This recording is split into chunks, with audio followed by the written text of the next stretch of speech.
ஈரேழு ஜென்மம் இது ஒன்று போதும், இனிமேலும் காதல் வேண்டாம் அம்மா.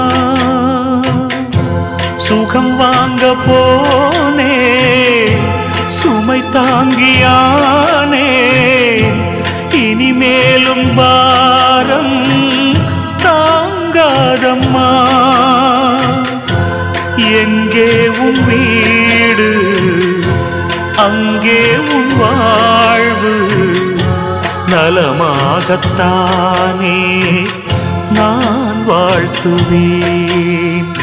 இருந்தது ஒரு கிளி பறந்தது தனி வழி அம்மம்மா அம்மம்மா அம்மம்மா. உலகம் ஒரு வாடக வீடு, வரலாம் அதில் 1000 பேரு.